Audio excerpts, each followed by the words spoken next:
According to foodsafety.gov, apples will last on the counter about 5 to 7 days, 3 weeks in your pantry, and 4 to 6 weeks in your fridge. So how is it that these apples are almost 5 months old? Today, I'm going to share with you this very simple method of preserving fresh apples without canning or refrigeration.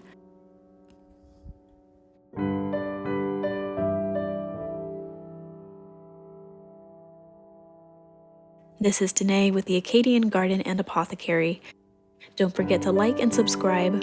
Now let's talk about this amazing fruit. So I didn't come up with the ideas about how to preserve apples completely on my own.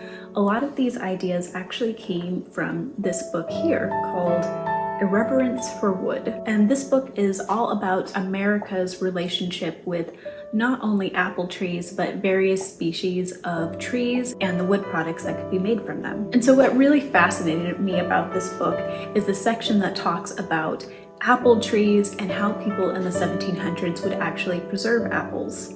So in the 1700s, apples were considered a staple food in the Americas. And along with teas and beers, apples were actually served as a cider with nearly every meal given to not just adults, but children as well. It was a really big deal for American households to have apple orchards, and those that did really tended to their apple orchards quite expertly. So they developed techniques where they could actually speed the ripening of apples if they needed them earlier, or retard the ripening of apples if they wanted to extend the season at which fresh apples could be picked right off the tree. And in this book, there are claims that some people could actually store their apples for up to 2 years in their pantry in the right conditions. So after learning that, I really wanted to put it to the test with the apples that my husband and stepson and I picked at a local apple orchard. So, how do we preserve whole apples? Well, one thing you want to keep in mind is that apples produce a chemical called ethylene. And ethylene is a gas that converts starches into sugars, and that's what causes the ripening process in apples. And this can be triggered a few different ways. Bruising the apple can cause the fruit to have a stress response that will cause it to produce ethylene early, and any insect damage can also cause this process to begin early. So when colonists were picking their apples in the orchard, they would look for an absolutely perfect apple. It would need to have no bruises or blemishes on the skin, no insect damage, and the stem would also need to be intact. So they would pull this very gently off of the tree, making sure not to damage the stem in any way, and they would pack them away in some kind of dry, aerated material. So this could be a bunch of different materials like sawdust, grains, heat-dried sand, and in some cases newspaper, which is what I use to preserve my apples. Unfortunately, I didn't know about this method of preserving apples until after we had picked them, so we weren't as careful with our basket of apples as we probably should have been. And so I went through the apples that we had picked and looked for the ones that looked the least damaged. Unfortunately, there were a lot that had some bruises on them just from transportation. And then I individually wrapped each apple in newspaper and carefully put them away into a cool, dark pantry.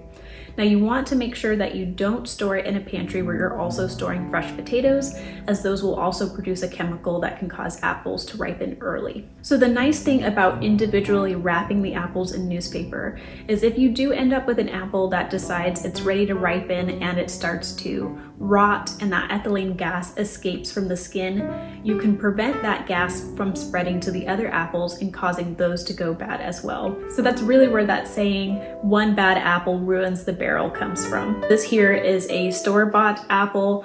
I've actually already used up most of the apples we grew this season, though you did get to see 4 different apples that were still left over. 2 of those I am using in a recipe today, and the other 2 I'm going to leave to see just how long they'll last. So far they've lasted 5 months, just packed away in newspaper in a cool, dark pantry. One more thing to keep in mind is if you want to try this method, it's going to be best to use orchard-picked apples rather than store-bought apples. Sometimes stores will spray chemicals either to speed up the ripening process or they might put like a layer of wax on the apple to contain the ethylene so it doesn't ruin other apples that are nearby. And this can really mess with an experiment if you're trying to see just how long a fresh apple right off the tree will last you. Now let's go into the kitchen and prepare some delicious recipes out of these apples, and we'll talk about the many health benefits that come from eating apples daily.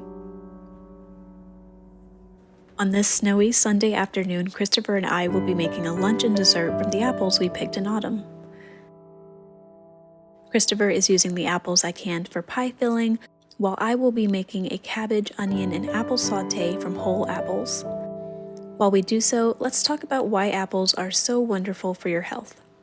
Apples contain compounds called polyphenols, which can help to protect your body from free radicals that can contribute to the development of heart disease and cancer. Polyphenols may also have anti-obesity effects. These antioxidant compounds are at their highest concentration in the skin of the apple.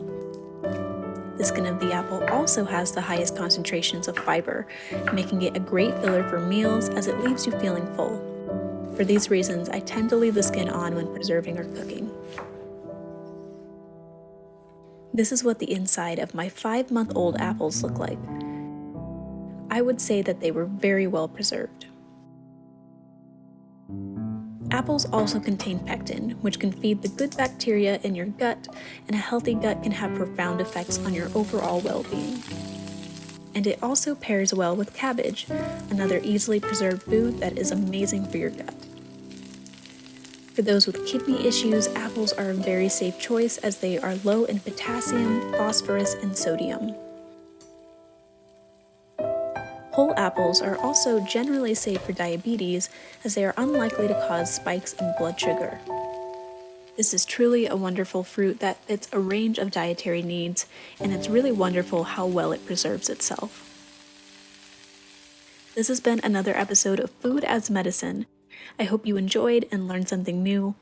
Please don't forget to like and subscribe, and I will see you in the next video.